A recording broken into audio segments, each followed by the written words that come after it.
हाँ, स्टार्ट कर रहे हैं। जीएसटी में लास्ट टॉपिक में अपने वैल्यू और सप्लाई सेक्शन 15 की बात कर रहे थे। एक ही सेक्शन था और ज़्यादा डिटेल में पॉइंट्स थे नहीं, उसमें सिर्फ ये बोला था कि अगर आप जीएसटी चार्ज कर रहे हो तो कितने वैल्यू पे चार्ज करोगे, उस चीज़ पे ध्यान देना पड़ेगा।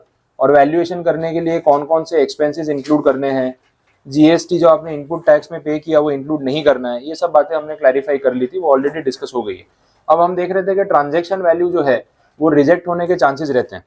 रीज़न ये है कि बायर और सेलर रिलेटेड पार्टीज हैं, या फिर प्राइस सोल कंसिडरेशन नहीं है। मतलब आप जो पैसा दे रहे हो ना, उसके साथ साथ आप और कुछ गुड्स या सर्विसेज भी प्रोवाइड कर रहे हो, इनडायरेक्ट पेमेंट्स भी कर रहे हो, जो चीज़ें ट्रांजैक्शन वैल्यू में इंक्लूडेड नहीं दिखती। तो हो सकता है कि transaction value for any reason reject हो जाए। अगर ट्रांजैक्शन वैल्यू रिजेक्ट हो जाती है तो वैल्यूएशन करेंगे कैसे, जीएसटी का अमाउंट चार्ज किस पे करेंगे, तो उसके लिए दूसरा ऑप्शन हमारे पास है वैल्यूएशन रूल्स। तो जो टॉपिक है आपको ये पेज नंबर 59 पे दिखेगा, जहाँ से स्टार्ट हो रहा है जीएसटी वैल्यूएशन रूल्स। रूल का जो ब्लॉक है 27 से लेके 35 सीजीएसटी रूल्स 2017, और इसमें कुछ अमेंडमेंट्स भी हुए थे तो उसके साथ ही हम कवर करने वाले हैं। अब एग्जाम पॉइंट ऑफ व्यू से ये रूल बहुत ज़्यादा डिटेल में आ जाए वो पॉसिबल कम है, बिकॉज आपका पेपर एमसीक्यू है। लेकिन ये सेम चीज़ हम फाइनल लेवल में भी आगे पढ़ते हैं, तो कहीं ना कहीं आप जितना भी यहाँ पढ़ रहे हो, जितना इस लेवल पे काम आ गया ठीक है, अगर कुछ नहीं भी ज़्यादा पूछा तो नेक्स्ट लेवल पे वापस पढ़ना ही है, तो एनीवेज आपके काम आने वाला है वैसी चीज़ है। तो अपने उसको डिस्कस करेंगे। मैं उतना ही डिटेल में जाऊँगा जितना अभी आपके एग्जाम के लिए नेसेसरी है। अननेसेसरी बर्डन बढ़ा के ज़्यादा डेप्थ में जाके अभी कोई सेंस नहीं है, क्योंकि ऑलरेडी हमारे पास काफ़ी सिलेबस है पढ़ने के लिए, तो नॉलेज पर्पज़ के लिए भी हम पढ़ेंगे तो चलेगा। ठीक है, स्टार्ट करते हैं। अब ये जो रूल्स आप देख रहे हो 27 से 35, मैं इस ऑर्डर में नहीं चल रहा हूँ जिस ऑर्डर में उन्होंने रूल्स दे रखे हैं। अपने सबसे पहले रूल नंबर 31 कैपिटल ए पे जाएंगे। सिंपल वाले रूल से फिर टेक्निकल पे आएंगे तो आपके लिए भी अच्छा रहेगा। पेज नंबर 62 पे आप देख लो, रूल 31 कैपिटल ए। मेन बात यहाँ पे ये हो रही है कि वैल्यू ऑफ सप्लाई डिटरमाइन करना है, जो एक्चुअल ट्रांजैक्शन वैल्यू के बेस पे अगर नहीं है तो फिर जो रूल यहाँ पे प्रिस्क्राइब किया होगा उस बेस पे आपको फॉलो करना पड़ेगा। सबसे पहले जो सप्लाई की बात यहाँ पे हो रही है, that is lottery, betting, gambling, horse racing, ये सब की बात हो रही है। मतलब बेटिंग गैम्बलिंग की इनकम की बात हो रही है। तो अगर आपने लॉटरी का टिकट परचेज किया, अब लॉटरी टिकट का बिजनेस कैसा है कि हर स्टेट में ये चीज़ लीगल नहीं है, स्टेट वाइज इसको बाइफरकेट किया हुआ है। इंडिया में स्टेट गवर्नमेंट्स के ऊपर ये डिसीजन छोड़ा हुआ है कि आपको लॉटरी टिकट को लीगलाइज करना है कि नहीं करना है। जो स्टेट में लीगल है वो स्टेट गवर्नमेंट ही उसको मैनेज करती है, परमिशन देती है और उसको ऑपरेट करवाती है कि भाई लॉटरी टिकट आप बेचो, उसमें कोई ऑब्जेक्शन नहीं है। तो स्टेट टू स्टेट ये चीज़ वेरी करेगी। अपने यहाँ गुजरात में लॉटरी टिकट का कोई बिजनेस ऑफिशियली स्टेट गवर्नमेंट नहीं कर रही है, क्योंकि अपनी पब्लिक वैसे ही बैटिंग गैम्बलिंग अपने आप कर लेती है, तो जरूरत ही नहीं। ठीक है, आईपीएल में पूरे साल का सट्टा अपने वैसे ही खेल लेते हैं, तो जरूरत पड़ती नहीं है उसकी। बाकी कुछ स्टेट्स में गवर्नमेंट ने परमिशन दे रखी है, महाराष्ट्र में है और भी कुछ स्टेट्स में है जहाँ पे लीगल है कि आप लॉटरी टिकट में पैसा लगा सकते हो, और अगर टिकट में कुछ प्राइज मनी आपने जीता तो वो आप गेन कर सकते हो, वो लीगल इनकम वैसा। तो ये जो रूल है यहाँ पे 31A, इसमें बोला कि जब आप लॉटरी की टिकट परचेज कर रहे हो या बेटिंग गैम्बलिंग कर रहे हो लीगली, बेटिंग गैम्बलिंग भी सिलेक्टेड जगह पे अलाउ किया हुआ है, ठीक है, कसिनोज में और ये सब जगह जहाँ परमिशन बेसिस पे है। हॉर्स रेस की जो हम बात कर रहे हैं वो भी लीगली बहुत बार ऑर्गेनाइज होती है रेस कोर्स में, तो उसमें बेटिंग लीगल होती है। तो ये सब चीज़ें अगर आप करोगे तो उसमें आपको जीएसटी देना पड़ेगा। जितने भी अमाउंट का बेट कर रहे हो ना, उसके ऊपर आपको जो टिकट परचेज कर रहे हो बेटिंग की, उस पर जीएसटी आएगा। अब जीएसटी का जो रेट है, पहले 12% का रेट था यहाँ पे बेटिंग, गैम्बलिंग, हॉर्स रेसिंग, ये सारे ट्रांजेक्शन में। लास्ट ईयर इन्होंने इस रेट को रिवाइज करके 12% से बढ़ा के सीधा 28% कर दिया। अब क्योंकि आप बेटिंग गैम्बलिंग कर रहे हो ना, तो गवर्नमेंट के पास राइट है कि वो आपसे highest amount of GST charge कर सकती है, बिकॉज कोई ऐसा मेहनत का काम नहीं है। तो गैम्बलिंग वाली बात हो गई, ज़्यादा जीएसटी आप लगा भी रहे हैं गवर्नमेंट आपके ऊपर तो कोई प्रॉब्लम नहीं, क्योंकि बेटिंग गैम्बलिंग यूजुअली इस लेवल पे वही कर रहा है जिसके पास अच्छे पैसे हैं, तो वो जीएसटी का बर्डन झेल सकता है। तो कोई बहुत अच्छा काम तो कर नहीं रहा बेटिंग गैम्बलिंग करके, तो उस पर गवर्नमेंट को लगा कि हम जीएसटी का रेट बढ़ा सकते हैं, तो 12% से सीधा उन्होंने 28 कर दिया। तो करंटली वो रेट 28% है। अब इसमें जो सब रूल की हम बात कर रहे हैं, फर्स्ट सब रूल में तो कुछ बोला नहीं, यही बता रहे हैं कि रूल के हिसाब से काम करो। जो सेकंड सब रूल है और थर्ड सब रूल है, उसमें टाइप ऑफ ट्रांजैक्शंस को उन्होंने डिफरेंशिएट किया है। सेकंड सब rule is only for lottery ticket, वो खास ध्यान रखना, मिक्सअप मत करना। जो जितना भी वो ग्रे पोर्शन हाईलाइट किया सब कुछ है, ये सिर्फ लॉटरी टिकट के लिए सब रूल 2 बनाया हुआ है। और सब रूल 3 आप देखोगे ना, तो उसमें बेटिंग, गैम्बलिंग, हॉर्स रेसिंग, ये तीनों चीज़ें आ गई। तो जो टाइप ऑफ ट्रांजेक्शन है उसको भी 2 कैटेगरी में डिवाइड किया, ये अपने सामने। ठीक है, अब देखते हैं कि लॉटरी टिकट आप खरीदो अगर, और बेटिंग गैम्बलिंग हॉर्स रेसिंग अगर आप करो तो उसमें जीएसटी कैसे कैलकुलेट होगा। सबसे पहले मैं आपको सब रूल 3 बता रहा हूँ, ठीक है। Betting gambling and horse racing, क्योंकि बहुत सिंपल है। इसमें ऐसा बोला कि जितनी भी वैल्यू की आप टिकट परचेज करोगे, बेटिंग कर रहे हो तो पैसा तो लगाओगे। तो आपने देखा होगा बेटिंग करते हैं, जब मूवीज में भी दिखाते हैं कितनी बार कि वो काउंटर होता है, वहाँ पैसे दो तो आपको टिकट देते हैं और वो आपने बेटिंग कर ली, उसका एक प्रूफ है। लास्ट में अगर आपने जिस पे पैसे लगाए वो जीत गया, आपको जो प्राइज मनी मिलेगा वो आप टिकट दिखा के कलेक्ट कर लेना। तो ये जो टिकट की वैल्यू होती है, जितने का आप बेटिंग कर रहे हो, उसके ऊपर अलग से 28% जीएसटी लगेगा। ये रूल यहाँ पे क्लैरिफाई कर रहा है। तो जो भी आपका बेट का अमाउंट होगा ना, उसमें जीएसटी एड ऑन हो जाएगा, जो काफी महंगा है। मतलब आप 28% जीएसटी, मतलब आप ही सोच लो, आप जितना बेट कर रहे हो उसमें 28% तो गवर्नमेंट कमा रही है। तो वैसे बेटिंग में अपने बोलते हैं कि जो जुआ खेल रहा है वो नहीं जीतता है, जो खिला रहा है वो जीतता है, पता है ऐसा, ठीक है। तो बेटिंग में बोलते हैं कसिनोज में, गैम्बलिंग में भी, इट इज द कसिनो और the house who always wins. तो जो खेलने आया है वो कोई जीत के जाएगा, कोई हार के जाएगा, लेकिन खिलाने वाला तो हमेशा जीतेगा, क्योंकि वो कैलकुलेटेड होता है। कसिनोज में भी जो अपने ये सब गेम्स खेलते हैं वो सब मैथमेटिकली कैलकुलेटेड होती है कि जितने भी चांसेस होंगे, आप कितने भी लकी हो, कसिनो वाला तो हर रोज जीतेगा, ठीक है, उसको तो पैसे मिलने वाले हैं, वो होता है। तो यहाँ पे भी गवर्नमेंट भी वही कर रही है, बोले आप जुआ खेलो, रिस्क आप लो, जो खिला रहा है वो भी जीतेगा, उसकी कमाई पे भी हम टैक्स ले लेंगे, और आप रिस्क ले रहे हो ना, आपके इतना पैसा है रिस्क लेने के लिए, तो हमें भी थोड़ा जीएसटी दे दो। तो आप जीतो या हारो, हम तो 28% कमाने ही वाले। समझ में आ रहा है, ये ट्रांजेक्शन उन्होंने वैसे रखा हुआ है। तो बेटिंग, गैम्बलिंग और हॉर्स रेसिंग, हॉर्स रेसिंग में भी वही होता है ना, जो हॉर्सेज और जो जो राइडर उसके जॉकी होते हैं पार्टिसिपेट कर रहे हैं, आप किसी एक घोड़े पे पैसे लगा के टिकट अपने नाम पे इशू करा लेते हो। अगर वो हॉर्स रेस में एंड में जीत गया तो आपको प्राइज मनी मिल जाएगा। तो जितने का आपने टिकट खरीदा उतने पे जीएसटी आपको अलग से देना है। तो 100 रुपीज की वैल्यू प्लस 28% जीएसटी सीधा ऐड कर दो और आपका अमाउंट आ गया। उससे ज्यादा उसमें कुछ भी करने की जरूरत नहीं, एकदम सिंपल कैलकुलेशन। और इसमें एक टर्म यूज किया इन्होंने, देखो वो सेंटेंस पढ़ते हैं। Value of supply of actionable claim in the form of chance to win in betting, gambling, horse race in a race club shall be 100% of the face value of the bet और the amount paid into the totalisator. ये word जो है underline कर लेना, कुछ नया है ना। टोटली सेटर मीनिंग बता देता हूँ एग्जैक्टली है क्या। अब पुराने पिक्चरों में आपने देखा होगा ना, तो एक वो काउंटर होता है, ऊपर से बना रखा होता है और नीचे से पब्लिक ऐसे झगड़ा कर रही होती है, मेरे पैसे लो, इस पे पैसे लगाओ, ये वो ऐसे। जब बेटिंग गैम्बलिंग चल रही है तो बहुत भीड़ मची होती है, सबको पैसे लगाने होते हैं, वैसा दिखाते हैं। तो वो मैनुअल कैलकुलेशन हो गया ना, आप जितना पैसा दोगे उतने की वो टिकट बना के देगा। अब ये सारा काम जो है वो ऑटोमेट हो गया, और इसमें भी वो मशीन सिस्टम आ गया है कि आपको किसी ह्यूमन बीइंग को बिठा के उससे हैंडमेड टिकट बनवाने की जरूरत नहीं। जैसे एटीएम मशीन आता है या फिर वो कायोस्क आता है कि आप उसमें डिटेल एंटर करो, प्रिंट आउट आ जाएगी, ये वैसा हो गया। तो आप जो भी वो मशीन वहाँ पे लगा रखी है, उस मशीन में सब कुछ पहले से फीडेड है, कौन कौन पार्टिसिपेट कर रहा है, किस पे आप कितना बेट कर सकते हो, क्या रेट है, सब कुछ लिखा होता है। तो आप उसी में अपना बेटिंग कर लो, टिकट का प्रिंट आउट निकाल लो, और अगर कैश दे रहे हो तो वो मशीन कैश भी एक्सेप्ट कर लेता है। अगर आप कार्ड से पे कर रहे हो तो आप उसी में कार्ड स्वाइप करके पेमेंट कर सकते हो। तो सारा ऑप्शन जो है वो ऑटोमेट हो गया। तो ये जो ऑटोमेटेड मशीन होता है, जो ये बेटिंग गैम्बलिंग का पूरा कंप्यूटेशन कर रहा है, उस मशीन को अपने टोटली सेटर बोलते हैं। At the end of the event, जो भी वो जीत रहा है, उसमें पार्टिसिपेट किया था, तो जैसे ही उसमें वो फीड करेंगे कि भाई कौन जीता कौन हारा, वो मशीन अपने आप कैलकुलेट कर लेगा कौन सी टिकट नंबर को प्राइस लगा, किसको नहीं, और किसको कितना पैसा देना है। तो उसमें ना सब कुछ ऑटोमेट कर दिया, मैनुअल इंटरवेंशन की जरूरत ही नहीं। तो टोटली सेटर मतलब वो मशीन जो ये पूरा बेटिंग गैम्बलिंग का जो हिसाब है वो कंप्यूट करके आपको दे रहा है, और कुछ नहीं, ठीक है। तो ध्यान रखना, आपको अपने वर्ड्स में अगर कुछ लिखना है वहाँ पे तो नोट कर लो कि उसका मीनिंग आपको पता हो।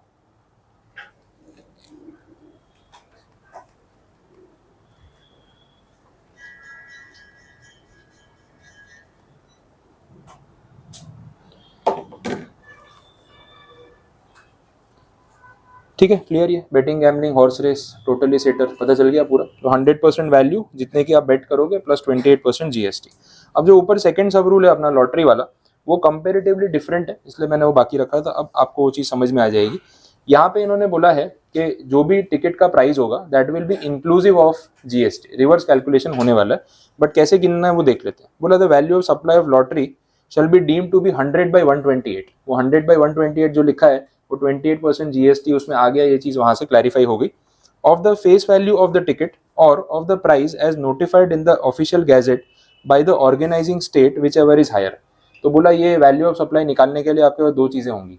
एक तो जो लॉटरी टिकट है उसकी फेस वैल्यू होगी, और एक उस टिकट की प्राइस जो स्टेट गवर्नमेंट ने डिसाइड की होगी, जिस स्टेट की वो टिकट है।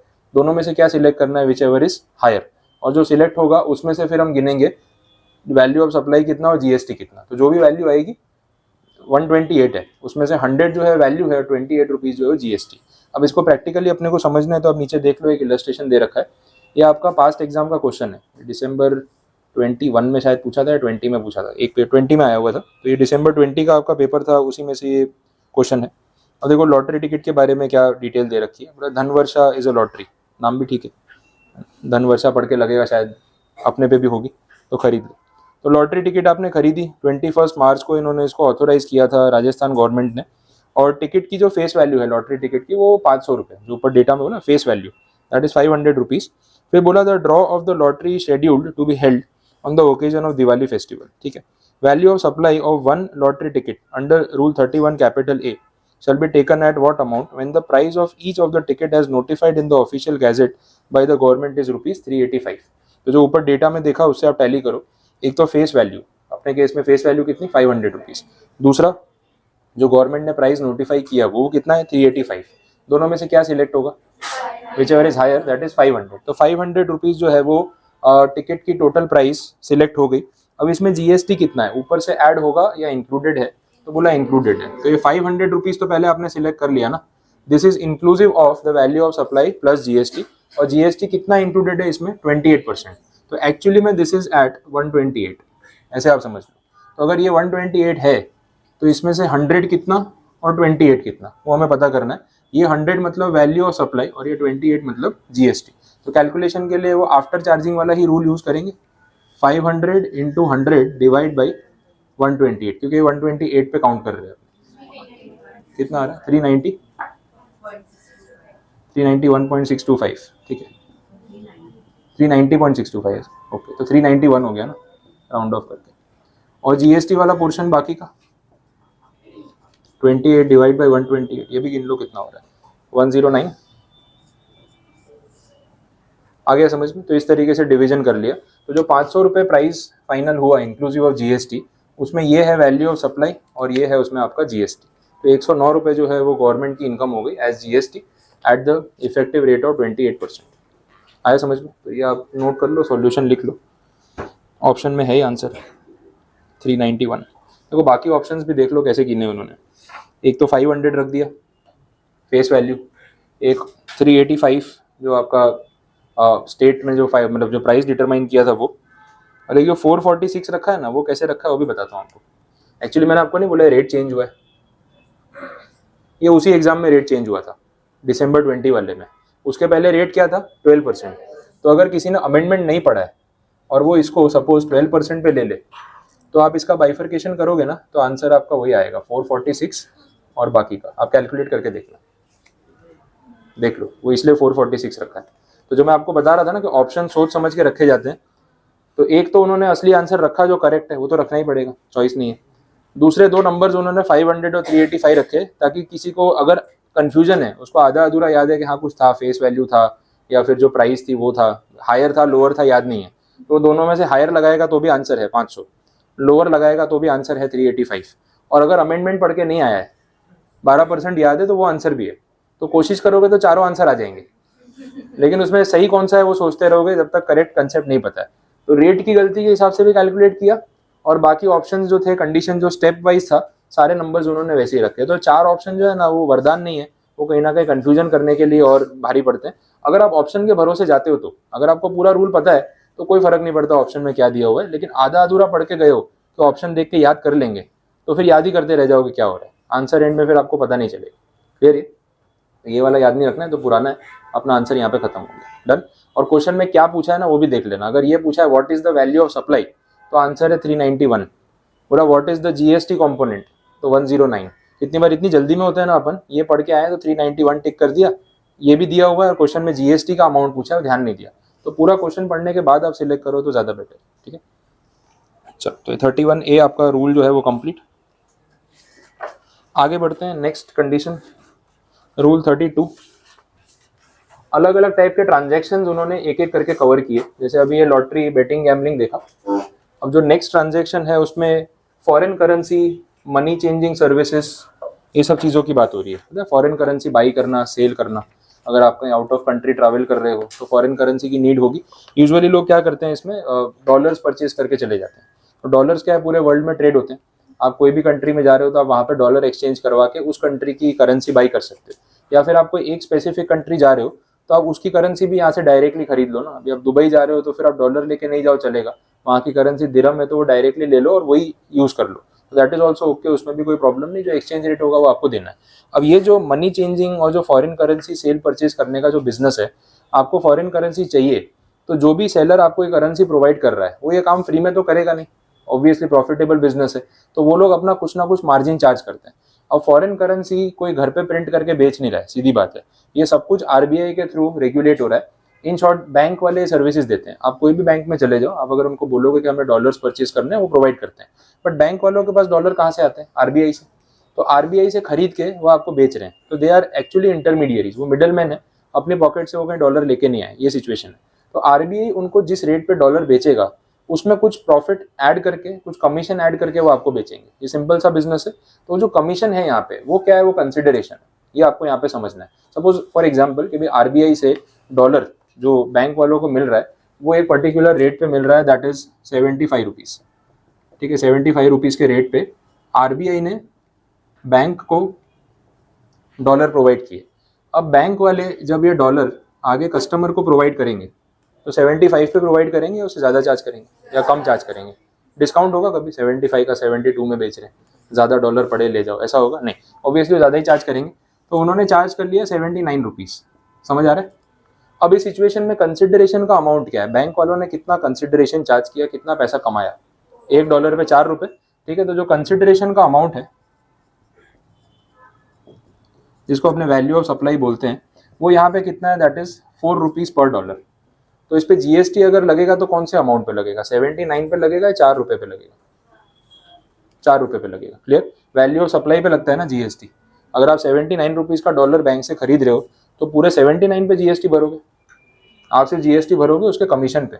वो कमीशन कितना है? $1 पे 4 रुपये। अब अगर जीएसटी का रेट 18% है तो वो 18% इस पे कैलकुलेट होगा, इस पे नहीं। जो 79 पे 18% जीएसटी देना पड़ा तो फॉरेन ट्रिप कैंसिल, 18% एक्स्ट्रा पैसे कौन देगा? ऑलरेडी डॉलर इतना महंगा है और उस पर 18% ऐड करोगे, 15-16 रुपये 17 रुपये और ऐड हो जाएंगे, तो डॉलर आपको 80 का नहीं फिर 97 का पड़ेगा। और अगर घूमने फिरने जा रहे हो तो आईटीसी भी नहीं मिलेगा, पर्सनल ट्रिप होगी तो कितना महंगा हो जाएगा। तो जो जीएसटी है वो इस अमाउंट पे नहीं लगता है, इसके बीच का जो डिफरेंस है जिसको अपने कमीशन बोल रहे हैं, दिस इज कंसिडरेशन, इसके ऊपर जीएसटी लग रहा है। अब ये फिर भी रीजनेबल है, 4 रुपये पे 18% उतना महंगा नहीं हुआ ना, 79 पे 18% कितना महंगा हो गया, समझ में आ रहा है? ये कमीशन के ऊपर जीएसटी लगेगा, ये नॉर्मल रूल है जिसकी यहाँ पे बात हो रही है, क्लियर हुआ? अब ये तो एक्चुअल ट्रांजेक्शन हो गया, ये तो ट्रांजेक्शन वैल्यू पे हो गया, इसमें कहीं ना कहीं रूल की तो जरूरत होनी नहीं चाहिए थी। ये जो रूल आपके सामने है 32 वाला, उसमें उन्होंने आपको ऑप्शन दिया हुआ है कि अगर एक्चुअल कैलकुलेशन नहीं करना है तो आप लमसम कैलकुलेशन भी कर सकते हो, मतलब दोनों चीजें बताइए, एक्चुअल वाली करनी हो तो कैसे करनी है, लमसम वाली करनी हो तो कैसे करनी है, तो अपने दोनों ही डिस्कस करेंगे। जो आप देख रहे हो रूल 32 नंबर के हिसाब से बता रहा हूँ, उसका सब रूल 2 और उसका क्लॉज ए, और एक आपको मिलेगा 32 सब रूल 2 और उसका क्लॉज बी। ये दोनों स्कीम्स जो है वो करेंसी, फॉरेन करेंसी एक्सचेंज और इसी के ऊपर बात कर रही है, लेकिन जो ए वाली स्कीम है वो इस तरीके से पर डॉलर जो वैल्यू जो कमीशन का आ रहा है उस पर बात कर रही है, और ये जो बी वाली स्कीम है ये लमसम स्कीम है, जैसे अपन ने कॉम्पोजिशन लेवी नहीं पढ़ा कुछ वैसा ही है। तो दोनों एक एक करके डिस्कस कर लेते हैं, आपको क्लैरिटी आ जाएगी क्या करना है। सबसे पहले ए वाला पार्ट देख लो, उसमें उन्होंने कुछ आरबीआई के रेफरेंस रेट की बात की। आरबीआई का रेफरेंस रेट मैंने आपके सामने रखा ही है, इसको ही बोल देता हूँ, आरबीआई का रेफरेंस रेट। रेफरेंस रेट का मतलब आरबीआई जितने में वो डॉलर बैंक वाले को सेल कर रही है, दैट इज रेफरेंस रेट, और बैंक वाला आगे कस्टमर को जो रेट पे सेल कर रहा है that is actually the transaction value. तो ये जो मैंने आपको सिचुएशन बताई ना वो पहले पॉइंट में लिखी हुई है, देख लो, where RBI reference rate for a currency is available. तो उस सिचुएशन में हमें करना क्या है? For a currency when exchange from और to in Indian rupees, value shall be equal to the difference in the buying rate and the selling rate. जो आपको यहाँ दिख रहा है ना 79 और 75, that is the difference in buying rate and selling rate, and the reserve bank of India's reference rate for that currency multiplied by the total units of currency. अब इसमें डिपेंड करता है कि आपने कितने रुपए के या कितने डॉलर बाई किए, दैट डिपेंड्स। तो सपोज आपने अगर $1000 जो है वो बाई किए होते तो इस सिचुएशन में टोटल वैल्यू ऑफ सप्लाई कितना होता? तो वेरी सिंपल, आरबीआई से बैंक ने 75 में डॉलर खरीदा, आपको 79 में बेचा, 4 रुपये उनका कमीशन, और ऐसे टोटल कितने डॉलर आपने बाई किए? $1000। तो टोटल कमीशन कितना हो गया? 4000 रुपये। तो इस 4000 रुपये पे आपको 18% जीएसटी देना पड़ता, दैट इज 720 रुपीज़। आ गया समझ में? तो इस पूरे ट्रांजेक्शन में जो $1000 आपने बाई किए उसमें आपका जीएसटी कितना लग रहा है? 720। आया समझ में? ये एक्चुअल कैलकुलेशन हो गया जो ये रूल बता रहा है, एंड नथिंग न्यू, एकदम कॉमन सेंस वाली सिचुएशन। आया समझ में? कोई डाउट यहाँ तक? तो क्वेश्चन में ना आपको आरबीआई का रेफरेंस रेट दिया होगा और कितने पे डील हुई है वो भी बताया होगा, कितने डॉलर खरीदे हैं या बेचे गए हैं वो भी बताया होगा। तो सिर्फ कैलकुलेट करके आपको कमीशन बता देना, कोई उसमें बड़ी बात नहीं है। जीएसटी का रेट वैसे तो 18% ही है, इसमें क्वेश्चन में दिया होगा तो वो रेट यूज कर लेना अगर कुछ और है, अदरवाइज 18% रेट एक्चुअली में टेरिफ में यहाँ पे बोला हुआ है। Done, clear. अच्छा, डॉलर आपने बाई किए, सेल भी कर सकते थे क्या? पॉसिबल है। घूम फिर के आ गए, $1000 लेके गए थे, $200 बच गए। वो $200 का क्या करोगे? घर पे रख सकते हैं क्या? तो फॉरेन करेंसी होल्ड करने की लिमिट होती है, अपने शॉर्ट टर्म के लिए नॉमिनल क्वांटिटी में कर सकते हैं, लेकिन वो फेमा के रूल्स हैं, उससे ज़्यादा आप अगर होल्ड करोगे तो वो इलीगल हो जाएगा वैसा।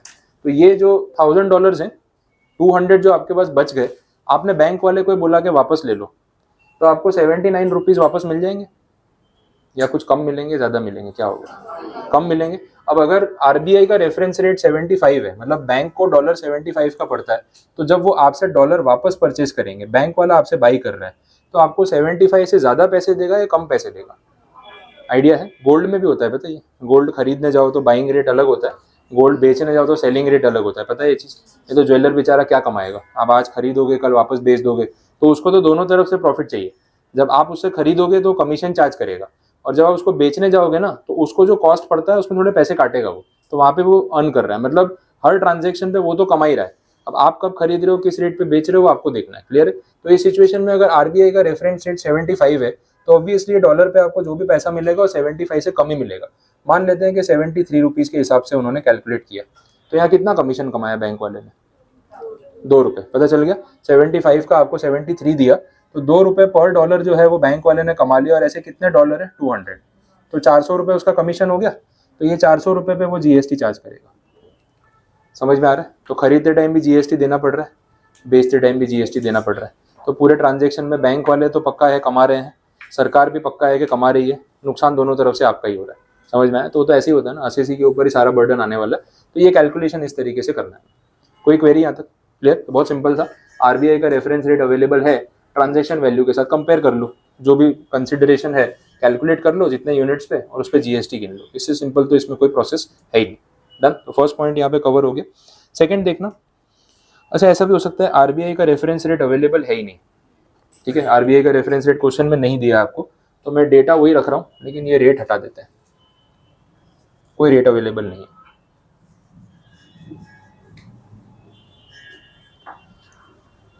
सिर्फ इतना बोला है कि $1000 आपने बाई किए at the rate 79, actual transaction के डेटा दे रखा है, लेकिन आरबीआई का रेट क्या है वो नहीं बताया। अब जब रेट ही नहीं बताया तो कंपेयर किससे करोगे कि कितना प्रॉफिट बैंक वाले ने चार्ज किया और कैसे कंपेयर करें? अब वहाँ रूल का यूज आता है, वहाँ पे उन्होंने आपको कुछ लमसम अजम्पशन लेने के लिए बोल रखा है। उन्होंने ऐसा बोला कि जितनी भी ट्रांजेक्शन वैल्यू है, ये 79 रुपीज़ के हिसाब से $1000, तो टोटल ट्रांजेक्शन कितने रुपए का हुआ? 79,000। तो बोला इसमें जो बैंक का कमीशन है वो अज्यूम कर लो एट 1%। ये अज्यूम करने को बोला है, मैं नहीं बोल रहा हूँ, रूल में लिखा हुआ है कि 1% ही आपको मानना है। तो इसका 1% कितना हो जाएगा? 790 रुपीज़ होगा।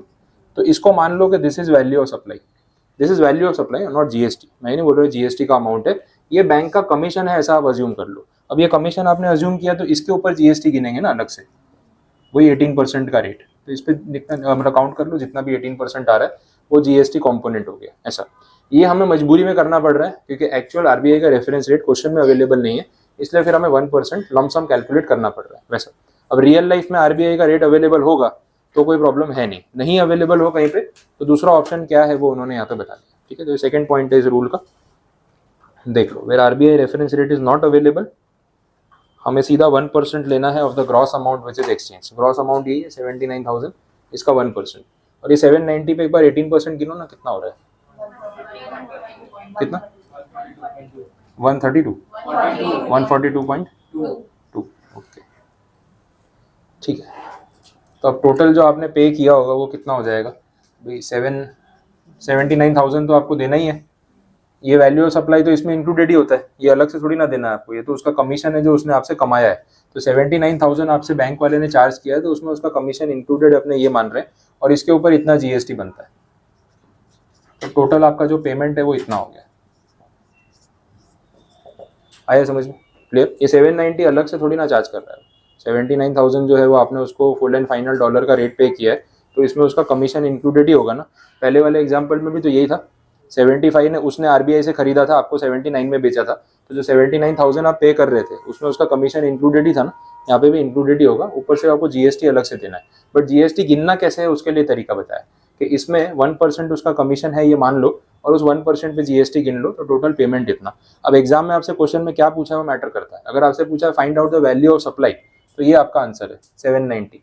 आपसे पूछा है what will be the GST at 18%, तो आंसर है 142.2। और आपसे ये पूछा है कि what will be the final pay out from the customer side, तो फिर वो ये हो जाएगा। ये यूजुअली नहीं पूछते, या तो वैल्यू ऑफ सप्लाई पूछते हैं, ये ज़्यादा पूछते हैं। उसके बाद सेकंड ऑप्शन है कि जीएसटी का अमाउंट पूछ ले, इस पे वो नहीं जाते। बट प्रैक्टिकली इसलिए रिलेट करा रहा हूँ, कितनी बार स्टूडेंट्स गलती ये करते हैं 79,000 प्लस 790 प्लस 142, ऐसा यहाँ पे होगा नहीं, क्योंकि 790 तो इसमें इंक्लूडेड है, वो मान के चल रहे हैं वैसा, तो वो ऐड नहीं होगा। फाइनल पे आउट आपका आएगा एज अ कस्टमर आएगा, तो ये आएगा ऐसा। बोलो इसमें कुछ कन्फ्यूजन आया पूरा समझ में? हमने दो जो सिचुएशन देखी वो आपके सामने, एक में आरबीआई का रेफरेंस रेट अवेलेबल था तो direct selling price minus cost price वाला फॉर्मूला, और दूसरा अगर रेफरेंस रेट नहीं है तो जो भी एक्सचेंज अमाउंट, जितना भी टोटल अमाउंट एक्सचेंज हुआ उसका 1% कमीशन इंक्लूडेड है, ऐसा हम अजम्पशन लेके चल रहे हैं, क्योंकि रूल हमें ऐसा करने के लिए बोल रहा है।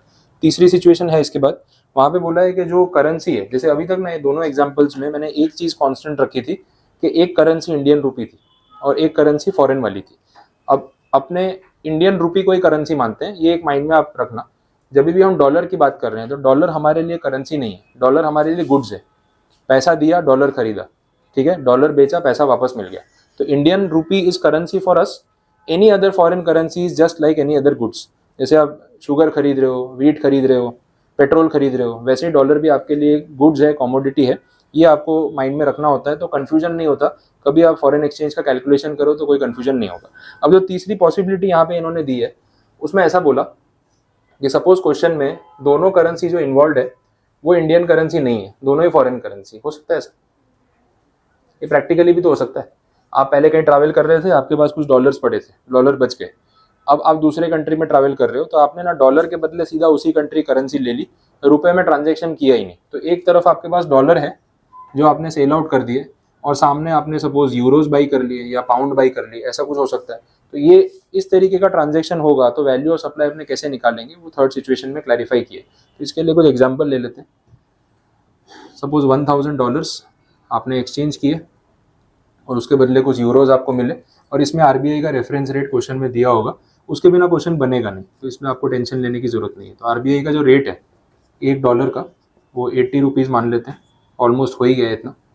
और एक यूरो का जो रेट है वो तो और ज़्यादा होगा, 95 ले लेते हैं।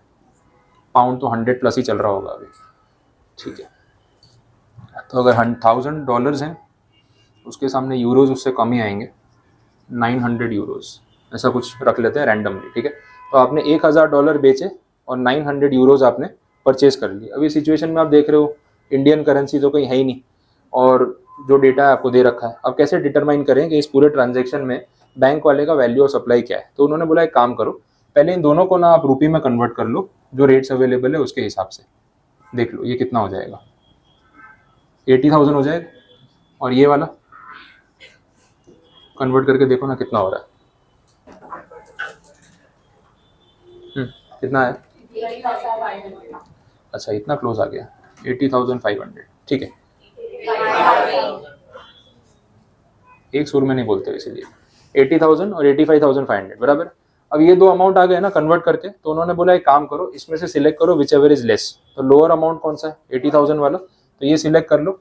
बोला इसका 1% कितना हो गया? 800। This is value of supply, ठीक है। और इसके ऊपर आएगा जीएसटी।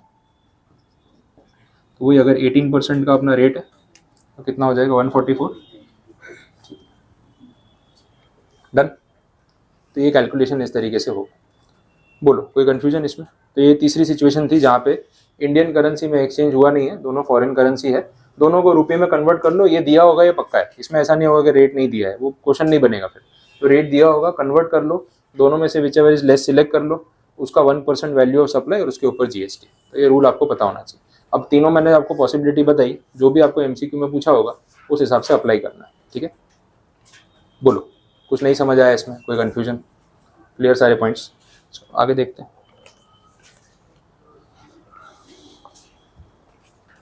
तो ए वाला जो आपका क्लॉज था वो कंप्लीट है, उसमें सारी सिचुएशन पता चल गई।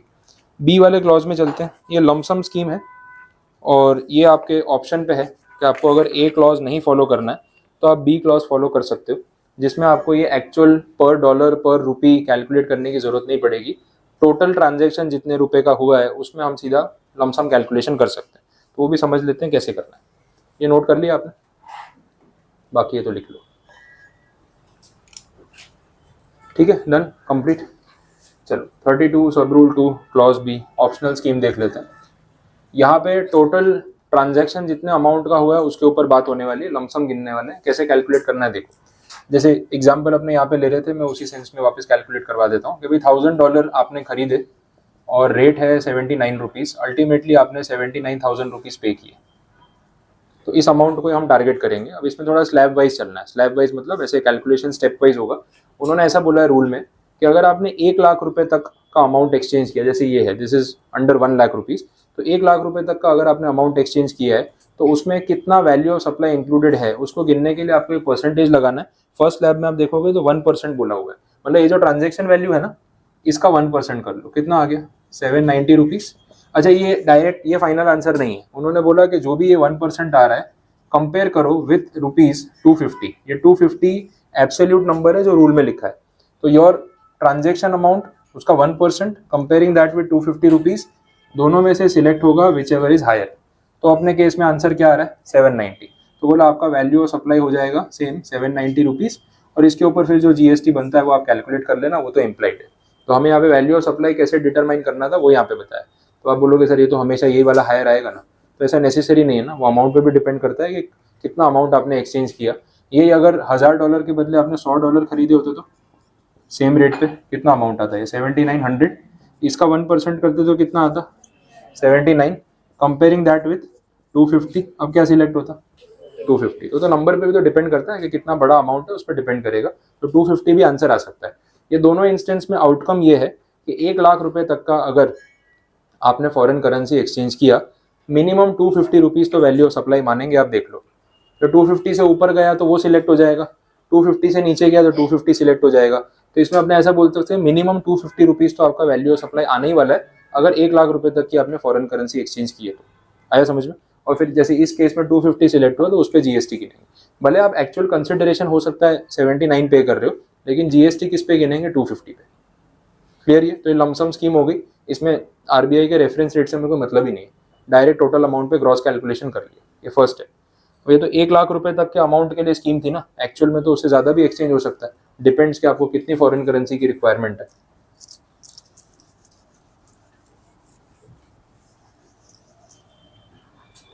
तो इसके आगे का जो स्लैब रेट है that is 1 lakh to 10 lakh rupees.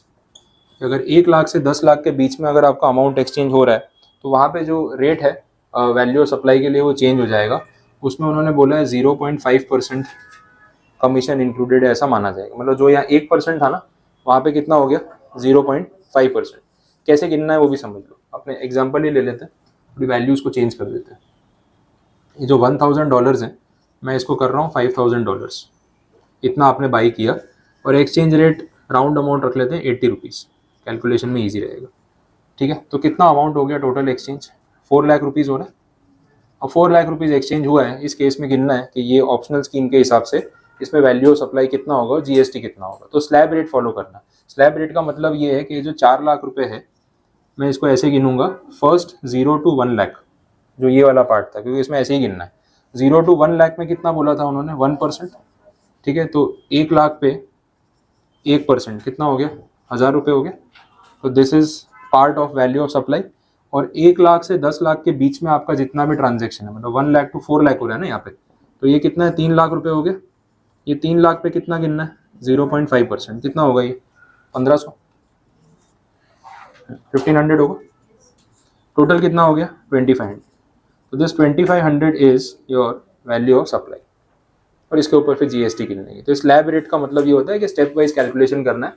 पहला 0 to 1 लाख के लिए रेट अलग है, 1 लाख टू 10 लाख में जितना भी अमाउंट है उसके लिए रेट अलग है, 10 लाख से ऊपर जाएगा तो रेट अलग है। तो अपने ऐसे स्टेप वाइज गिनेंगे। ऐसा नहीं है कि आपका अमाउंट 4 लाख है मतलब it belongs to 1 to 10 lakh, तो सीधा आपने 4 लाख पे आधा % लगा दिया, ऐसा नहीं है। आपको पहले इसको 1 लाख को अलग गिनना है, ऊपर के 3 लाख को अलग गिनना है, क्योंकि रेट दोनों में डिफरेंट है। क्लियर? इसलिए उन्होंने वो स्लैब में लिखा भी है, जो 1 to 10 लाख वाला स्लैब है ना, उन्होंने ऐसा लिखा है 0.5% प्लस 1000। देखा आपने? वो पीछे एक टेबल दे रखा है, नेक्स्ट पेज पे देख लो डायरेक्टली 64 पे जो टेबल है ना, उसमें समरी है पूरी। उसमें आप देखना, उसमें ऐसे ही लिखा है 1000 rupees plus 0.5% of the amount exceeding 1 lakh and up to 10 lakh. वो जो 1000 रुपये लिखा है वो क्यों लिखा है? क्योंकि पहले 1 लाख पे 1% से 1000 रुपये आने वाला है, यही वाला उन्होंने डायरेक्टली लिख दिया और कुछ भी नहीं किया। बोलो अब समझ आई? ठीक है, ऐसे एक और एग्जाम्पल देखते हैं, आप कैलकुलेट करके बता दो वैल्यू ऑफ सप्लाई क्या होगा।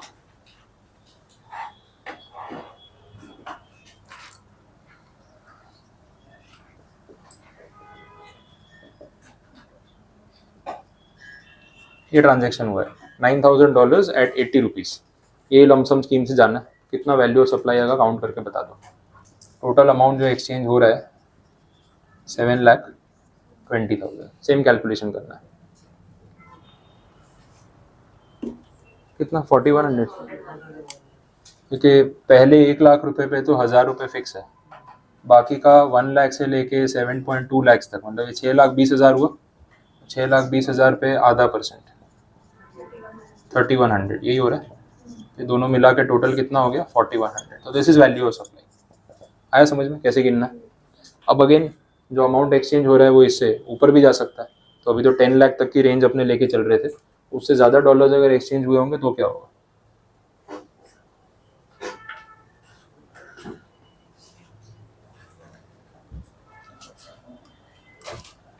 कितने डॉलर एक्सचेंज करने हैं बोलो?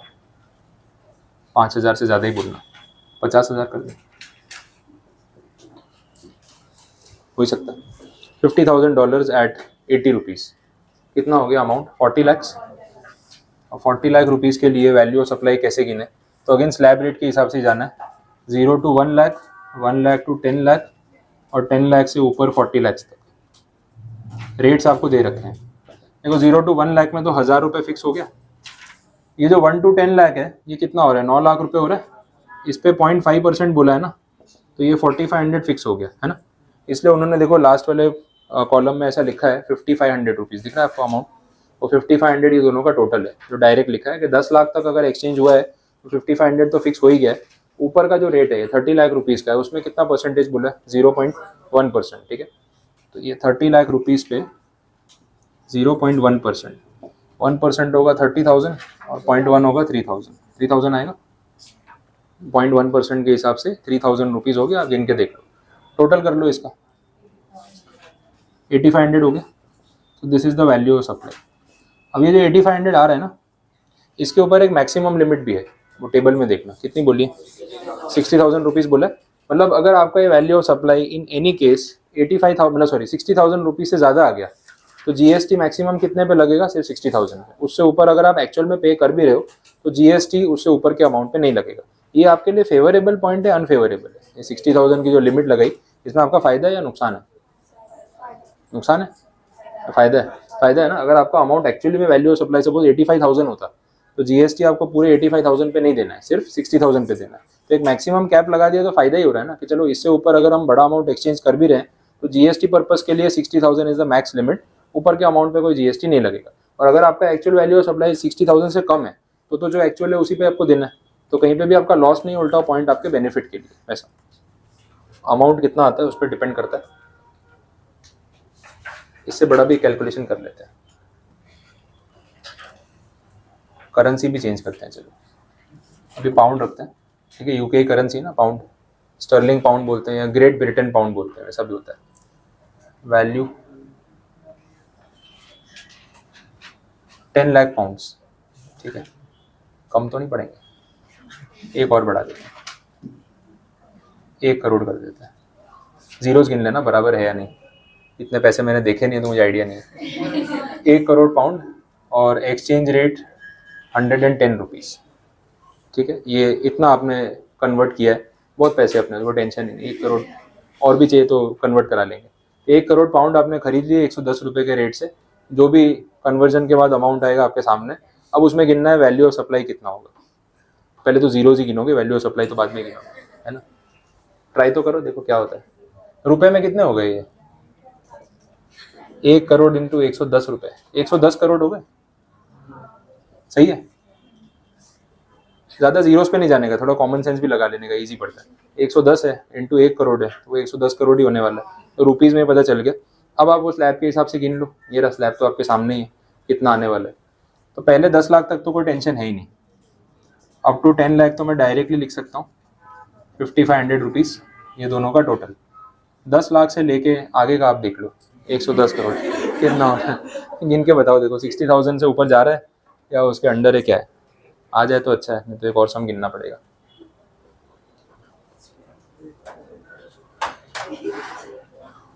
वैसे ही कंफ्यूज हो गए, बोले क्या चल रहा है। 110 करोड़ में से 10 लाख निकाले तो कितने बचे, वो भी एक प्रॉब्लम है, कितने बचे, नहीं यहाँ से, क्योंकि ये तो लाख है, करोड़ है, और प्रॉब्लम होगा। ये हो जाएगा 109 करोड़ और 90 लाख, ऐसे ही होगा। 109.9 करोड़ इंटू 0.1%। ये भगवान, छोड़ देते हैं एमसीक्यू, नहीं आराम से टाइम ले लो, जल्दी नहीं है, सही बताना। 10,99,000, बाकी सबका चेक कर लो, ऐसे हाँ मत करना, चेक कर लो, 1 0 इधर उधर आंसर चेंज हो जाएगा, वेरीफाई तो कर लो एक बार, हो सकता है सही हो, लेकिन आप भी चेक कर लो, मैं भी सोच लूँ तब तक क्या होगा इसमें। ठीक है, 109 करोड़, ओह हाँ बोलो बाकी सबका आंसर क्या आ रहा है। हाँ आप जैसे भी गिनो, आप लैक्स में कन्वर्ट करो, कैलसी पे जो करना है करो, लेकिन आंसर सही बताओ मुझे।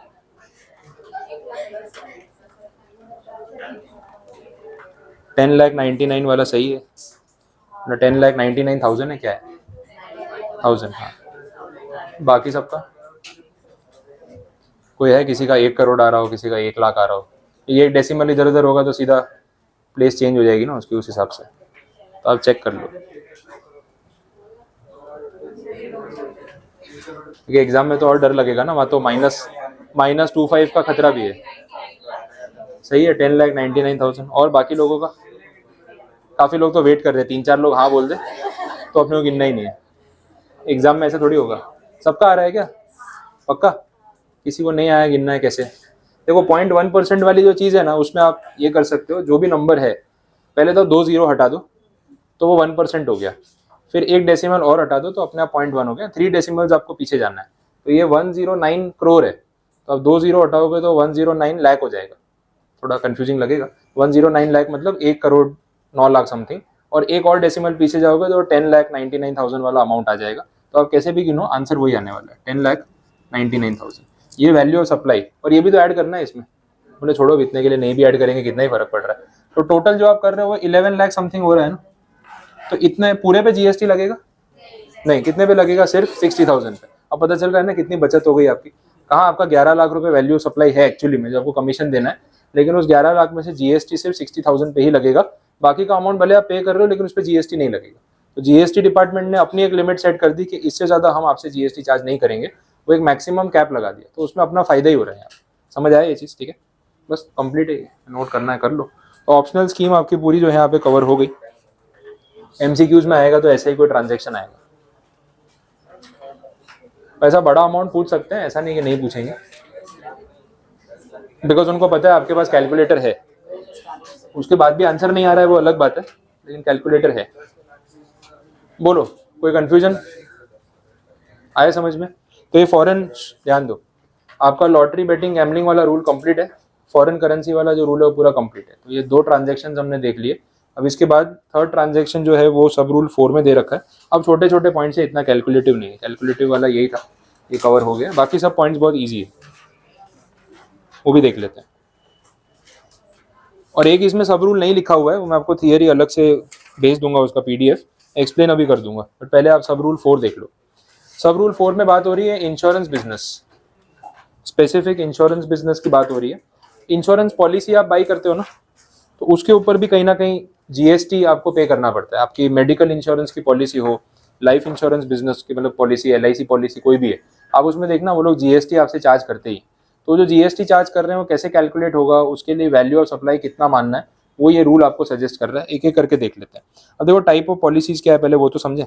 सबसे फर्स्ट टाइप जो उन्होंने बताया ना, लाइफ इंश्योरेंस बिजनेस, यहाँ पे स्पेसिफिक बोला, क्योंकि लाइफ इंश्योरेंस बोल दिया है तो इसमें बाकी आपका वो vehicle insurance, two wheeler insurance, fire insurance, property insurance वो सब नहीं है, स्पेसिफिक लाइफ इंश्योरेंस की बात हो रही है। फर्स्ट जो पॉलिसी का टाइप है दैट इज अ कॉम्प्रिहेंसिव और अ कंबाइंड पॉलिसी। आप उसमें देखना ऐसे लिखा है risk cover plus investment policy, ऐसे करके कुछ बोला है। अब ये पॉलिसीज बहुत कॉमन है और बहुत सारी कंपनी जैसी पॉलिसी इशू करती है और लोग इन्वेस्ट करते भी है। उसमें एक तो आपका वो डेथ इंश्योरेंस भी हो जाता है और दूसरा आपका रिटायरमेंट बेनिफिट भी उसके अंदर कवर हो जाता है। तो पॉलिसी में जो आपसे वो पैसा ले रहे हैं उसमें आपको ऐसे समझाएंगे कि सर हर साल या हर महीने या हर क्वार्टर में आपको इतना प्रीमियम देना है और प्रीमियम रेगुलर हम कलेक्ट करेंगे। इसका एक हिस्सा हम म्यूचुअल फंड्स में, स्टॉक मार्केट में, बॉन्ड्स में कहीं ना कहीं इन्वेस्ट करेंगे और एक हिस्सा आपका जो लाइफ इंश्योरेंस हम कर रहे हैं उसके लिए प्रीमियम चार्ज करेंगे। तो जितना भी रिस्क कवर है वो तो आपका वो डेथ इंश्योरेंस वाला पार्ट हो गया, लेकिन जितना पोर्शन प्रीमियम का हम इन्वेस्ट कर रहे हैं वो इसलिए कर रहे हैं ताकि आपकी जब रिटायरमेंट की एज आ जाए 50, 55, 60 जो भी पॉलिसी में है, तो उसके बाद ना आपको पेंशन मिलनी शुरू हो जाएगी। तो आपका रिटायरमेंट जो है वो भी हम प्लान कर रहे हैं और अगर डेथ वाली सिचुएशन है जो सर्टन है, कभी तो होनी है, तो उसमें क्या पे करना है वो भी हमने यहाँ पे फिक्स कर दिया। तो इन शॉर्ट जो आपसे प्रीमियम लिया जा रहा है उस प्रीमियम को दो पार्ट्स में डिवाइड कर रहे हैं। One portion goes for risk cover, that is pure income of that insurance company, क्योंकि वो रिस्क कवर के लिए आपसे प्रीमियम चार्ज कर रहे हैं। The other part goes to an investment fund, जहाँ पे वो पैसा खुद नहीं रख रहे, वो पैसा कहीं ना कहीं इन्वेस्ट करके आपको अच्छा रिटर्न जनरेट करके दे रहे हैं, जो रिटायरमेंट के बाद वो आपको पे करने के लिए यूज करेंगे। तो उसमें स्कीम होती है कि भाई 60 ईयर्स के आप हो गए ना, अब आपको हर महीने या हर क्वार्टर या ईयरली बेसिस पे कुछ कैशबैक, रिटर्न, पेंशन के नाम पे पैसा आना शुरू हो जाएगा और 75 की एज तक हम पे करेंगे, ऐसी पॉलिसीज होती है। 75 तक आपको जो पैसा देना है वो कहाँ से लाएंगे? वो ये प्रीमियम में से जो इन्वेस्टमेंट्स किए ना वहीं से आपको रिटर्न देंगे और सब कुछ उन्होंने कैलकुलेट करके रखा है। अब यही वो एक्चुअरीज का काम होता है जो इन कंपनीज में अपॉइंटेड होते हैं कि भाई कितना इन्फ्लेशन रहेगा, मार्केट कितने रेट पे ग्रो करेगा, हम जो पैसा इनसे ले रहे हैं वो कहाँ इन्वेस्ट करेंगे, कितना रिटर्न मिनिमम हमें जनरेट करना पड़ेगा, यही सारा रिस्क है उस कैलकुलेशन के अंदर जो वो लोग ले रहे हैं और उसी के बदले आपसे प्रीमियम चार्ज कर रहे हैं। आ गया समझ में? अब अगर इसके पहले किसी की डेथ हो जाए तो फिर वो पेंशन के पैसे के बदले आपको लमसम जो डेथ इंश्योरेंस का फंड है वो मिल जाएगा। कितनी बार उसमें ये भी होता है कि मेन पर्सन की डेथ हो गई तो उसके स्पाउस को भी पेंशन मिलेगी, वो भी कंटिन्यू होता है। तो स्कीम में सारी टर्म्स एंड कंडीशन वो क्लियर करते हैं। अब इसमें जीएसटी कितने पे लगेगा और वैल्यू सप्लाई क्या है वो हमें क्लैरिफाई करना है। तो उन्होंने क्लियर बोला कि जितना भी आपसे प्रीमियम चार्ज कर रहे हैं उसमें जितना इन्वेस्टमेंट की तरफ जा रहा है उस पर जीएसटी नहीं है, जितना रिस्क कवर की तरफ जा रहा है सिर्फ उसी पे जीएसटी है। कॉमन सेंस है, जो आपको पॉलिसी बेची उन्होंने उसमें जो आपसे प्रीमियम चार्ज किया, जितना रिस्क कवर के लिए चार्ज किया, एक्चुअल उनका कंसिडरेशन तो वही है ना। अगर वो आपसे एक महीने का 1000 रुपये प्रीमियम ले रहे हैं उसमें से 500 रुपये वो इन्वेस्ट कर रहे हैं आपके फ्यूचर बेनिफिट के लिए, वो 500 रुपये में उन्होंने कुछ कमाया क्या आपसे? नहीं, तो वो कंसिडरेशन है ही नहीं देखा जाए तो। लेकिन जो बाकी का 500 रिस्क कवर के लिए वो मांग रहे हैं कि आपको कुछ हो गया तो हमें पैसे देने पड़ेंगे, दैट इज एक्चुअल कंसिडरेशन जो वो रिस्क ले रहे हैं। तो उस 500 रुपये पे जीएसटी आएगा, इन्वेस्टमेंट वाले पोर्शन पे जीएसटी नहीं आएगा। ये स्कीम यहाँ पे सब रूल 4 में क्लैरिफाई कर दी और कॉमन सेंस वाली बात है, जो आपसे कंसिडरेशन के नाम पे जितना चार्ज कर रहा है उसी पे जीएसटी लेगा, बाकी अमाउंट पे जीएसटी नहीं आएगा। क्लियर? है, समझ आ गया? देखो उसमें लैंग्वेज में वैसे ही लिखा है, the gross premium charge from a policy holder is reduced by the amount allocated for investment. Reduce by मतलब माइनस हो गया, तो जो बाकी का अमाउंट है उसके ऊपर ही जीएसटी काउंट होगा।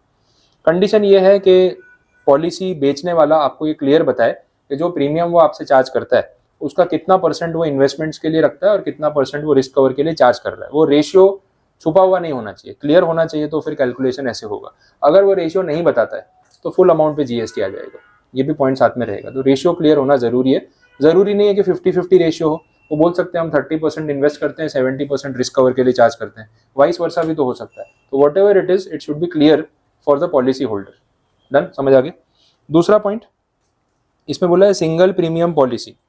सिंगल प्रीमियम पॉलिसीज आती है, एक्चुअल में आती है, मैं आपको बताऊंगा। फेब और मार्च के मंथ में ना आप थोड़ा अगर न्यूज़ एडवर्टाइजमेंट्स कहीं पे देखोगे ना तो आपको ऐसी पॉलिसीज के बारे में पता करने को मिलेगा। LIC और बहुत सारी ऐसी कंपनी जो लाइफ इंश्योरेंस बेचती है ना, वो लोग मार्च के महीने में ऐसी पॉलिसीज की बहुत मार्केटिंग करते हैं। उसका रीज़न समझो। इनकम टैक्स में क्या होता है, आप अगर लाइफ इंश्योरेंस बाई करते हो तो उसका जो आप प्रीमियम देते हो ना उसका आपको डिडक्शन मिलता है, मतलब टैक्स सेविंग कर सकते हो। वो 80C करके एक सेक्शन होता है, आपने कहीं ना कहीं सुना होगा टीवी पे एड्स में भी, म्यूचुअल फंड्स में भी उसका डिडक्शन होता है। तो 80C वाले सेक्शन में ना 1,50,000 रुपये की लिमिट है। तो आपने अगर LIC पॉलिसी या और कोई कंपनी की लाइफ इंश्योरेंस पॉलिसी ली और उसमें आपने प्रीमियम पे किया 20,000, 25,000, 40,000 कुछ भी, तो वो आप सीधा सीधा अपने टैक्सेबल इनकम में से माइनस करा सकते हो और उस पर आपका टैक्स सेविंग होता है।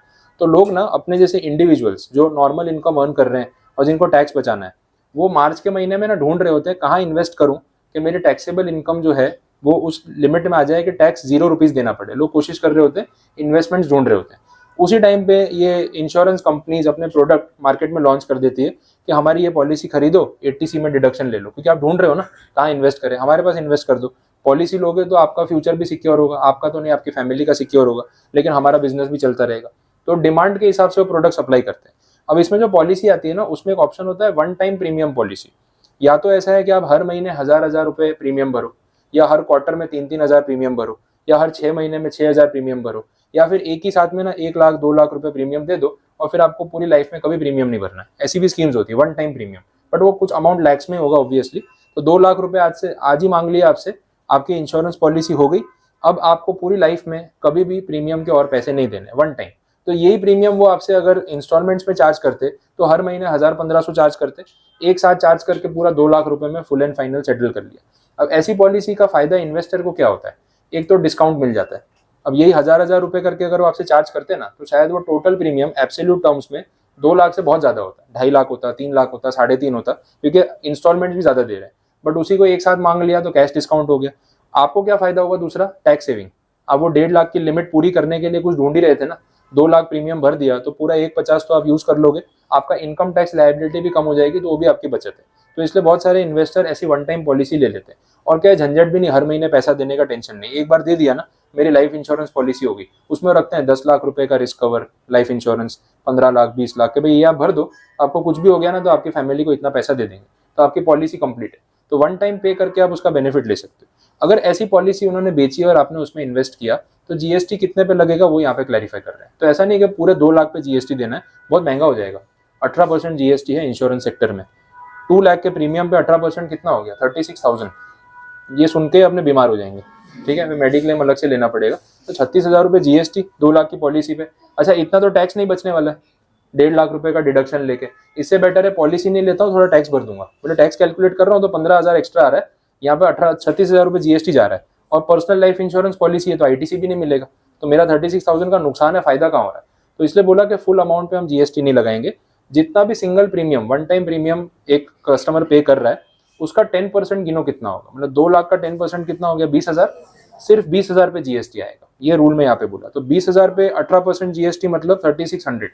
तो 2 लाख की पॉलिसी लेके अगर 3600 रुपए का आपको जीएसटी देना पड़ रहा है, वो महंगा नहीं पड़ेगा। लेकिन 2 लाख पे 36,000 देना पड़े तो बहुत महंगा पड़ेगा। आया समझ में। तो 18% रेट बोलने को है, इफेक्टिवली पता है कितना हो गया, 1.8% हो गया। अगर आपको मैथ समझ आई तो पता चला, एक्चुअली में 18% बोलने का है, आपकी जेब से जो गया वो तो 1.8% ही गया। गिनो ना, 2 लाख पे 3600 रुपये आपने जीएसटी दिया, इफेक्टिव रेट कितना हुआ, 1.8%। तो 18 बोल रहे हैं लेकिन पूरे अमाउंट पे चार्ज नहीं कर रहे ना, 90% अमाउंट तो डिस्काउंट कर दिया, सिर्फ 10% पे ही तो गिना, तो अपने आप वो इफेक्टिव रेट लोअर डाउन हो गया, 1.8 पे आ गया। वैसा देख लो, उसको आप पढ़ लो, ज्यादा कुछ लिखा नहीं उसमें, 10% वाला रेट ही दे रखा है।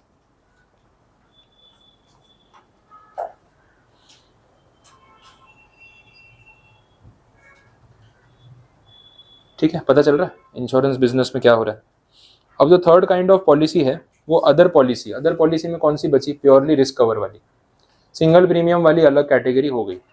रिस्क कवर प्लस इन्वेस्टमेंट वाली कंबाइंड पॉलिसी जो है आपकी रिटायरमेंट बेनिफिट वाली, वो भी हो गई। अब जो कैटेगरी बची वो कौन सी है, सिर्फ रिस्क कवर वाली। अब प्योर रिस्क कवर वाली जो पॉलिसीज आप ले रहे हो, उसमें सिचुएशन ये है कि आप जो प्रीमियम पे कर रहे हो उस पर कैलकुलेशन होगा कि कितने अमाउंट पे जीएसटी चार्ज करना है, कितने पे नहीं। उसमें ऐसा बोला है कि फर्स्ट ईयर ऑफ पॉलिसी जो होगा, पहली बार आपने जब पॉलिसी ली है फर्स्ट ईयर में, तो फर्स्ट ईयर आपका जो भी रहेगा उसमें 25% जो आपका प्रीमियम का अमाउंट है that will be chargeable to GST. मतलब जैसे ऊपर 10% नहीं था, वैसे यहाँ कितना रेट हो गया, 25%। अब बताए, इंश्योरेंस पॉलिसीज रिन्यूएबल होती है ना, फर्स्ट ईयर में आप इंश्योरेंस भरोगे, पॉलिसी चलेगी, नेक्स्ट ईयर भी तो प्रीमियम भरना पड़ेगा ना, रिन्यू करवाना है तो अगले साल अगर आपने फिर से प्रीमियम भरा, कंटिन्यू हो रही है पॉलिसी, तो उसमें फुल अमाउंट पे जीएसटी नहीं आएगा। जैसे 25% पे आ रहा था ना, 25% से भी और कम हो जाएगा। अब कितना रेशियो रहेगा, 12.5%। तो ये ईयरली बेसिस पे रिड्यूस हो रहा है। फर्स्ट ईयर में 25% अमाउंट पे जीएसटी लगा रहे हैं, सेकंड ईयर से 12.5% पे ही जीएसटी लगाएंगे। तो सेकंड ईयर में भी वही होगा, थर्ड में भी सेम, फोर्थ में भी सेम, जितने साल तक पॉलिसी चलती रहेगी सेम। तो आप ये समझ लो कि 100 रुपये भर रहे हो, जीएसटी कितने पे दे रहे हो, 12.5 रुपये पे हो गया ना, जीएसटी का रेट इफेक्टिवली डाउन हो गया। तो 18% रेट सुन के महंगा लगता है, लेकिन प्रैक्टिकली वो उतना महंगा नहीं। क्लियर। तो ये अदर पॉलिसीज की बात कर रहे हैं, जो ऊपर के जो 2 पॉइंट्स हैं उस पर कवर नहीं हो रही। ओके, और इसमें प्रोवाइडेड दैट में भी बोला है, मुझे शायद इसमें थोड़ा करेक्शन करना पड़ेगा जो मैं बोल रहा था। प्रोवाइडेड दैट में बोला nothing contained in this sub rule shall apply where the entire premium paid by the policy holder is towards the risk cover only. तो फिर ये अदर पॉलिसी को मुझे सिर्फ रिस्क कवर वाली नहीं मानना चाहिए, अदर पॉलिसी के लिए फिर वो जैसा बोलेंगे उस बेसिस पे होगा। तो कैटेगरी यहाँ पे 3 नहीं हो रही, 4 हो रही। लास्ट पॉइंट में थोड़ा करेक्शन कर रहा हूँ। फर्स्ट पॉइंट मैंने आपको बताया रिस्क कवर प्लस इन्वेस्टमेंट, वो हो गया। सिंगल प्रीमियम में 10%, अदर पॉलिसी को भी अदर ही रखो, वो कोई टाइप उन्होंने स्पेसिफाई नहीं किया क्योंकि प्रोविजो की वजह से बात चेंज हो गई। प्रोविजो में ऐसा लिखा है कि अगर आपकी life insurance policy total risk cover वाली है तो फिर उसमें ये रूल अप्लाई ही नहीं होता। रूल अप्लाई नहीं होता इसका मतलब पता है क्या हो गया, पूरे प्रीमियम पे जीएसटी आएगा। समझ आ रहा है, जितना भी प्रीमियम चार्ज कर रहे हैं फुल प्रीमियम पे जीएसटी आएगा। तो other policy is fourth category, not third. Risk cover वाली अगर प्योर लाइफ इंश्योरेंस है तो उसमें 25%, 15% या 12.5 नहीं है, फुल अमाउंट को ही वो लोग कंसिडर करेंगे फॉर जीएसटी। तो वहाँ मतलब पूरे 100 रुपये पे 18% जीएसटी लग रहा है। लेकिन और कोई अदर पॉलिसी हुई है 3 कैटेगरी को छोड़ के तो फर्स्ट ईयर में 25, सेकेंड ईयर से 12.5। तो वो देख लेंगे, अगर कहीं कुछ एग्जाम्पल में कोई और अदर पॉलिसी का नाम आएगा तो रिलेट कर लेंगे। एमसीक्यू में आपको कंफ्यूज नहीं करेंगे, स्पेसिफिक लिखा होगा कि सिंगल प्रीमियम पॉलिसी है या अदर पॉलिसी है या ओनली रिस्क कवर है या रिस्क कवर प्लस इन्वेस्टमेंट, तो आपको पता चल जाएगा उसमें क्या करना है। बट अदर पॉलिसी को यहाँ स्पेसिफाई नहीं किया है तो मैं भी नहीं कर रहा, उतना ही रखते हैं। ठीक है, सब रूल 4 आपका यहाँ पे कंप्लीट, क्लियर, समझ आ गया। तो 3 ट्रांजेक्शन देखे, betting, gambling, foreign currency exchange and life insurance. एक जो बीच में मैंने आपको बोला ना सब रूल गायब है, दैट इज सब रूल 3। तो सब रूल 3 लिखा नहीं है, मैं अभी ओरली समझा देता हूँ, मैं कंटेंट आपको भेज दूंगा, फिर आप पहले नोट डाउन कर लेना, छोटा सा पॉइंट है। उसमें ना एयरलाइन बिजनेस की बात हो रही है, एयर ट्रैवल फ्लाइट्स के बिजनेस की बात हो रही है। अब फ्लाइट का जो टिकट का बुकिंग अपने करवाते हैं तो उसमें आपके पास ऑप्शन क्या है, या तो आप खुद ऑनलाइन वेबसाइट पे जाके प्लेन की टिकट बुक करा लो, कोई बड़ी बात नहीं है, डोमेस्टिक या इंटरनेशनल आप करवा सकते हो। यही अगर आप कहीं घूमने फिरने जा रहे हो, टूर का पूरा पैकेज लिया है, तो आपने वो ट्रैवल वाले को बोल दिया आप ही बुकिंग करा देना, तो वो ऑप्शन भी रहता है। अब आप ट्रैवल वाले के थ्रू बुकिंग कराओ या खुद से बुकिंग कराओ, फर्क कुछ भी नहीं पड़ता है। अच्छा, उसमें उल्टा बेनिफिट ही हो जाता है, अगर आप ट्रैवल वाले के थ्रू बुकिंग करा रहे हो एजेंट के थ्रू, उनको कितनी बार डिस्काउंट मिलता है एयरलाइन कंपनी की तरफ से, वो बेनिफिट आपको भी पास ऑन हो जाता है। मतलब आप खुद ऐप पे जाके चेक कर रहे हो तो टिकट का रेट 15,500 दिखा रहा है, लेकिन वो अपने सिस्टम में से अगर चेक करेगा तो कितनी बार 15,000 या 14,800 या 700 ऐसा भी दिखा रहा होगा। तो वो क्यों होता है, बिकॉज उनके पास ना एक वो ट्रैवल एजेंट का एक लाइसेंस है, वो एयरलाइन कंपनी के ऑथोराइज्ड एजेंट है। तो जब वो अपने सॉफ्टवेयर में लॉग इन करके उसके थ्रू कराते हैं तो कहीं ना कहीं उनके लिए रेट डिफरेंट होते हैं, because they are not consumers, वो तो सर्विस प्रोवाइडर्स है ना, तो उनको रेट में बेनिफिट होता है। और अपने जब डायरेक्ट ऐप में कराते हैं ना तो एज अ कंज्यूमर वो अपने से चार्ज करते हैं, तो ये वेरिएशन होता है। तो आप किसी से भी बुकिंग करा लो, फर्क नहीं पड़ता, खुद से करना है खुद से कर लो। लेकिन अगर आपने ट्रैवल एजेंट के थ्रू बुकिंग कराई, वो आपसे कोई एक्स्ट्रा कमीशन चार्ज नहीं करता है, वो तो आपको बता देगा देखो टिकट इतने में बुक हुई, अब इतने पैसे मुझे दे देना, मैंने पे कर दिए, ठीक है। लेकिन एयरलाइन कंपनी उसको कमीशन देती है अगर उसके थ्रू बुकिंग होता है, तो वो कोशिश करता है कि मेरे से करा लो, उल्टा आपका 200-500 का फायदा ही होगा क्योंकि मेरे में रेट कम दिखा रहा है और मुझे वहाँ से कमीशन मिल जाएगा तो मेरा भी बेनिफिट हो जाएगा। फिर आपको लगता है ठीक है ना, उसको भी कुछ कमाने को मिल रहा है, मेरा भी 500-700 बच रहा है, तो मैं उसे ही करा लेता हूँ। तो अगर आपने एजेंट के थ्रू एयरलाइन टिकट बुक कराई तो एयरलाइन कंपनी एजेंट को कमीशन देती है। अब वो जो कमीशन है, दैट कमीशन इज कंसिडरेशन ना, उसने काम किया एयरलाइन कंपनी के लिए तो एयरलाइन कंपनी ने उसको कमीशन दिया, वो कमीशन जो है that is subject to GST. आया समझ में? इससे यूजर को कोई फर्क नहीं पड़ता, आपने टिकट बुक करा के आप घूम के आ गए, आपका इस ट्रांजेक्शन से कोई लेना देना नहीं, this is between the agent and the airline company. But GST का लेना देना सरकार को तो हर किसी से, तो ये ट्रांजेक्शन को समझाने की कोशिश कर रहे हैं। अब पॉइंट ये है कि यहाँ पे अगर हम लमसम स्कीम में जा रहे हैं तो कंसिडरेशन कितना प्रपोर्शन या कितना परसेंटेज माने, वो रूल क्लैरिफाई करता है। तो मैं आपको रूल में 2 ही पॉइंट से दोनों बता देता हूँ। एक तो ये देखा जाएगा कि जो टिकट बुक कराई है वो डोमेस्टिक है या इंटरनेशनल है, पहले तो ये डिसाइड करना है क्योंकि रेट उस पर डिपेंड करता है। जैसे यहाँ अपन देख रहे हैं 10%, 1%, आधा परसेंट कंसिडरेशन का रेशियो, वैसे वहाँ पे परसेंटेज में। तो डोमेस्टिक टिकट में उन्होंने बोला है कि जो भी एयरलाइन की टिकट का बेस फेयर होगा, बेस फेयर का 5% that is commission of the agent, ये लमसम मान लिया। और ये अगर इंटरनेशनल फ्लाइट होगी तो 10%, ऐसे 2 रेट्स बोले हुए हैं, ठीक है। डोमेस्टिक में कितना 5%, इंटरनेशनल में कितना 10%। लेकिन किसका 10% और किसका 5%? बेस फेयर का। अब ये बेस फेयर क्या होता है ये मुझे आपको समझाना है। एयरलाइन टिकट अगर आप कभी भी बुक करवाते हो, ट्राई कर लेना ना, पेटीएम पे भी बुक होती है, प्रोसीड टू पे मत कर देना, वहां तक जाके वापस आ जाएंगे, फिर देखना आपको डिस्काउंट कूपन भेजता रहेगा, बुक करा लो, नोटिफिकेशन आते रहेंगे। तो अगर आप बुकिंग करवाते हो एयरलाइन टिकट की तो उसके अंदर जो फाइनल अमाउंट आप पे कर रहे हो, 5,000, 10,000 जो भी है, उसका ना बाइफर्केशन होता है। एक बेस फेयर होता है, एक एयरपोर्ट अथॉरिटी चार्जेस होते हैं, एक फ्यूल चार्जेस होते हैं, एक जीएसटी होता है, ऐसे ना 3-4 वो लोग चार्जेस आपसे अलग अलग लेते हैं और फिर टोटल अमाउंट पेएबल आपका बनता है। समझ में आया? इस पूरे अमाउंट में ना एयरलाइन कंपनी की जो कमाई है वो पता है कितनी है? That is the base fare. Base fare के ऊपर जो उन्होंने एयरपोर्ट चार्जेस लिए वो एयरपोर्ट वालों को पे करते हैं वो, जो फ्यूल चार्जेस लिए उससे फ्यूल कंपनी का बिल पे करते हैं, जो जीएसटी लिया वो सरकार को जाता है, तो उनको क्या मिलता है? Base fare. आया समझ में? बीच में बहुत सारी एयरलाइन कंपनीज ने, स्पाइसजेट ने ऐसा मार्केटिंग किया था, 1 रुपये में आप फ्लाई कर सकते हो, ऐसा देखा था, ऐड आया था 1 रुपये, और एक बार 99 रुपीज़ भी आया था। आप सोचे 1 रुपये में कौन फ्लाइट में लेके जा रहा है? वो 1 रुपये पे स्टार मार्क था। अब स्पाइसजेट की तो जैसी कंडीशन है, 1 रुपया देना भी ज़्यादा ही है, इतनी बेकार कंपनी है वो। कभी ट्रैवल करो ना तो स्पाइसजेट में गलती से भी ट्रैवल मत करना। मैं जितनी बार स्पाइसजेट में गया हूँ ना, गालियाँ दे के आया उनको, क्योंकि उनका कोई काम ठीक से नहीं है। एक बार फ्लाइट डिले करवा दी थी यहाँ सूरत एयरपोर्ट से, फिर एक बार कैंसिल करवा दी। एक बार फ्लाइट में गया तो इतनी ख़राब कंडीशन, 3 घंटे तक तो पानी मांग रहा था, किसी ने पानी तक नहीं दिया, वो भी इंटरनेशनल फ्लाइट में, और ऐसा लग रहा था ऑटो रिक्शा है, हवा में उड़ रही है। इससे बेकार कंपनी ना एयरलाइन में हो ही नहीं सकती जितनी स्पाइसजेट है। गलती से भी ट्रैवल मत करना। कभी आपके ऑप्शन हो ना तो कोई और दूसरी फ्लाइट ले लेना, थोड़े पैसे ज़्यादा देके, लेकिन स्पाइसजेट से तो दूर ही रहना, क्योंकि उनका कोई भरोसा नहीं है। फ्लाइट आएगी या नहीं आएगी ये उसी मोमेंट पे पता चलेगा जब एयरपोर्ट पे रुके हुए हो। एनी टाइम हो सकता है। मैं जितनी बार स्पाइसजेट में ट्रैवल किया कभी टाइम पे नहीं आई, आज तक नहीं। या सूरत एयरपोर्ट से एक बार जा रहे थे, 4 बजे की फ्लाइट थी गोवा की, आई नहीं फ्लाइट। पहले बोले 4:30 आएगी, 5 बजे आएगी, 5:45 बजे तक हम बैठे रहे। 5:45 एक्चुअली में गोवा लैंड करना था, 5:45 तक मैं यहीं था, आई नहीं फ्लाइट। फिर बोलते हैं फ्लाइट कैंसिल है, कनेक्टेड फ्लाइट है, जहाँ से आ रही थी ना वहाँ से कैंसिल हो गई। बोले अब बता रहे हो तो 2 घंटे से बैठे हैं लोग। एक्चुअली में ना मारपीट शुरू हो गई थी वहाँ, स्पाइसजेट के जो अटेंडेंट थे ना, वो बेचारे अपने आप को बचते बचाते छुपते हुए भाग रहे थे। पब्लिक इतना गुस्सा हो गई थी, एक तो गोवा जाने का मूड है, ऊपर से फ्लाइट नहीं आ रही है, सोचो कितना फ्रस्ट्रेशन लेवल बढ़ गया होगा। तो जो पुलिस वाले नहीं होते हैं गन वन लेके खड़े होते हैं, उनका भी बेचारों कॉलर वॉलर पकड़ लिया था। अपनी सूरती पब्लिक फिर गुस्से में आ गई तो सुनती नहीं है, इतनी गालियाँ दी उन लोगों को। हमने बोला यार कोई ऑल्टरनेटिव प्लेन, कोई स्टैंड बाई प्लेन तो होगा एयरपोर्ट पे कि अगर एक प्लेन खराब हो गया। बोले ऐसा कुछ है ही नहीं। मतलब तुम लोग क्या कर रहे हो यार, समझ ही नहीं आ रहा। फिर जब इतना झगड़ा हुआ ना, लिटरली उन्होंने फिर बोला कि यहाँ तो सिचुएशन आउट ऑफ हैंड हो रही है और पब्लिक सुन नहीं रही है। मुंबई उन्होंने इन्फॉर्म किया, बोले दूसरा प्लेन बुलाओ, ये लोग मानेंगे नहीं आज। तो हमको बोला कि आप 1 घंटा रुको, फ्लाइट वहाँ से हम क्लीन करा के खाली करवा के यहाँ मंगवा रहे हैं आप ही के लिए। तो खाली प्लेन स्पेशली मुंबई से आया, फिर लेके गए, और उसके बाद भी मजाक देखो कैसा कर रहे हैं। 1 घंटा आने में लगा।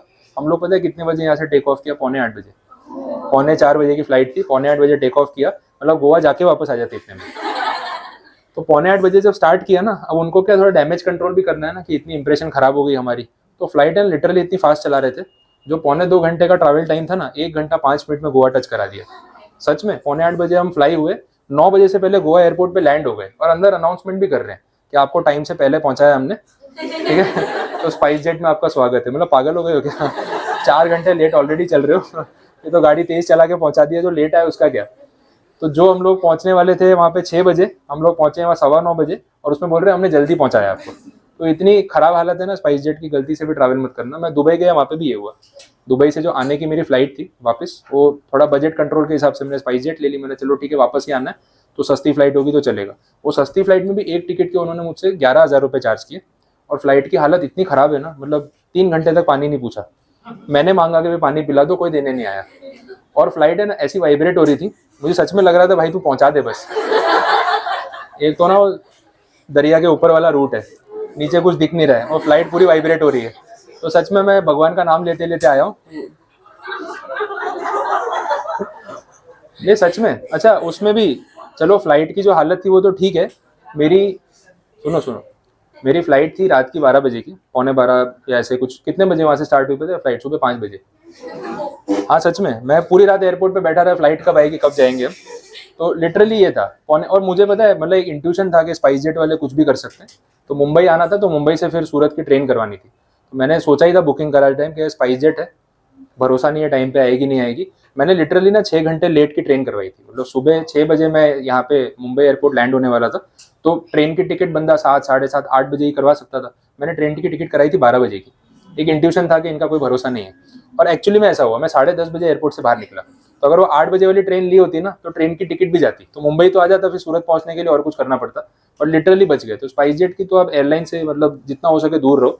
फ्री में भी कोई टिकट देना तो उसको ऊपर से पैसे दे देना, बोले मेरे को नहीं जाना।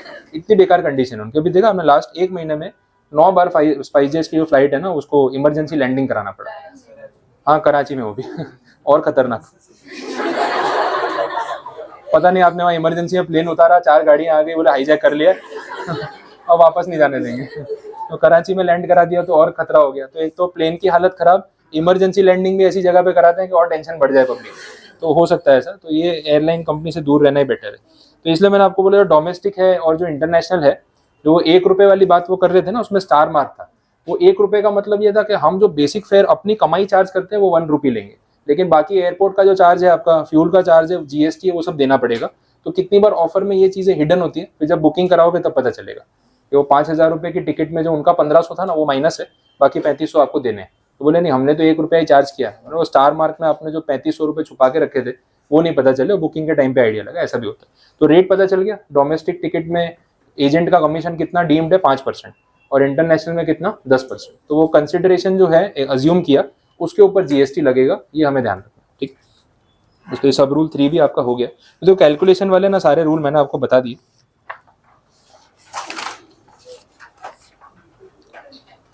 बाकी एक सब रूल 6 है और सब रूल 7 है, जिसमें मुझे आपको कुछ समझाना नहीं है, एग्जाम्पल है, आप उसको रीड आउट कर लोगे तो भी चलेगा, कोई खास काम नहीं है। बाकी की जो चीज़ें हैं वो फिर नेक्स्ट लेक्चर में कंप्लीट करेंगे, आज नहीं हो पाएंगे, बहुत है।